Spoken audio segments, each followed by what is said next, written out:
Welcome back. So we've got the head valve cover off. I've just covered it over, and I went ahead and I labeled my injectors 1 through 4. Label them so you remember which way they go. The next step is going to be taking the intake manifold off with the throttle body housing. And really quickly, I've already kind of got into it, but basically what you're going to do is you're going to disconnect some things, whatever you're comfortable with. A lot of things I didn't have to label because I know where they go, but you're going to be pulling a lot of hoses off and clips and terminals, and so label them as you go. So the rest of the tubing, the top half of the air mass, you notice there was one extra. These had a couple connections, took that off. I was able to get to the flame trap. This is part of the crankshaft ventilation.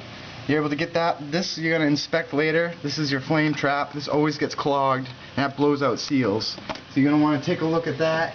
The next thing that's important is the throttle body. It's connected. I found the easiest thing is to disconnect these 2 bolts that hold this bracket in. Put these bolts back so you don't lose them, and disconnect these from the mechanism. That's the easiest thing. Now it's out of the way.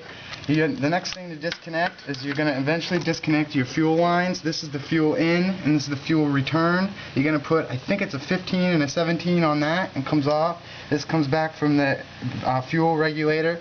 So you're going to get those out of the way.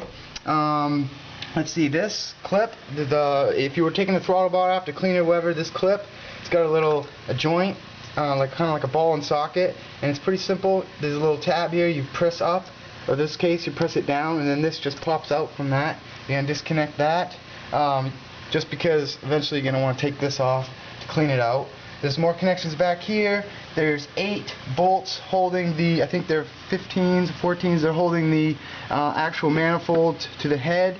One of them has a little bracket for engine mount. You're going to remember to put that back. There's a couple of grounds. There's a ground screw that goes here, a ground screw that goes here. In this particular model, there's another one up here.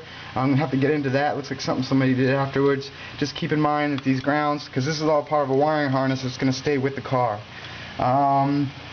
At that point, you're just pretty much going to make sure that everything's out of your way, and you should be able to just manipulate this. You get these injectors, you push this wiring loom back, and this is your intake manifold. Okay? We're going to go through cleaning out this. You don't have to touch any adjustments. This is your throttle body, intake manifold. Next step.